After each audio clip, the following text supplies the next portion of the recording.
अचानक कलेक्टर साहब की गाड़ी चाय वाले की टपरी के सामने रुकी। ये देखकर चाय वाला घबरा गया। कलेक्टर साहब गाड़ी से नीचे उतरे और चाय वाले के पास आकर पूछा, भोलाराम कहाँ है? चाय वाला बोला, कौन भोलाराम साहब? मैं उसे नहीं जानता। कलेक्टर साहब बोले, अरे वही भोलाराम जो यहाँ तुमसे पहले चाय की टपरी लगाते थे। चाय वाला बोला, साहब वो तो 5 साल पहले ही यहाँ से अपने गांव चला गया, तब से मैं यहाँ चाय बेचता हूँ।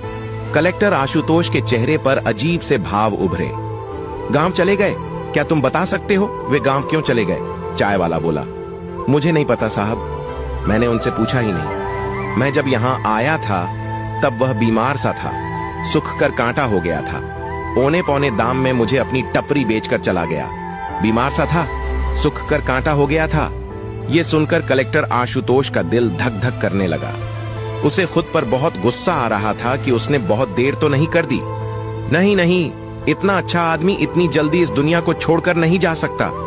सोचते हुए आशुतोष वहीं एक पुरानी सी कुर्सी पर बैठ गया। चाय वाला बोला, साहब चाय बना दूं? आशुतोष ने खुद को कुर्सी पर डीला छोड़ दिया, आंखें बंद कर ली, फिर बोला, 3 बना दे भाई। चाय वाला समझ गया कि साहब अपने ड्राइवर और बॉडीगार्ड के लिए भी चाय बनवा रहे हैं। कुर्सी पर सिर की टेक लगाकर पसरे हुए आशुतोष को याद आया कि आज से 10 साल पहले वह यहाँ इसी टपरी पर भूखा प्यासा आकर बैठा था। तब भोलाराम अंकल ने उसे आकर पूछा था, क्या हुआ बेटा, बहुत दुखी दिखाई देते हो, चाय बना दूं क्या? तब वह आंखों में आंसू भरकर बोला था, अंकल मेरे पास पैसे नहीं हैं। उसकी आंखों में आंसू देखकर भोलाराम बोला था, पैसे नहीं लूंगा, तुम भूखे भी दिख रहे हो, चाय बना देता हूं, चाय के साथ बिस्किट खा लेना। चाय बिस्किट खाने के बाद भी वह वहीं पर बैठा रहा था। तब भोलाराम ने पूछा था, घर से भागकर आए हो? आशुतोष ने हां में गर्दन हिलाई।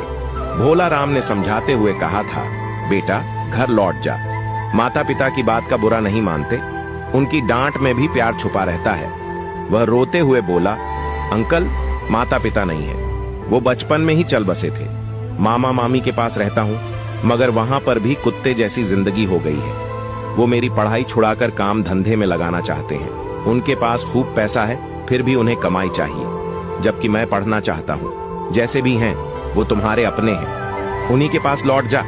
तू 17 से 18 साल का बच्चा है, अकेले में तो ये दुनिया तुम्हें भिखारी बना देगी। तब वह भोलाराम के पैरों में गिरकर बोला था, अंकल प्लीज रहने के लिए छत दे दो, बाकी मैं कुछ काम धंधा करके पढ़ लूंगा, मुझे पढ़ना है, बड़ा आदमी बनना है। भोलाराम बोला, ठीक है तुम मेरे साथ रह लेना,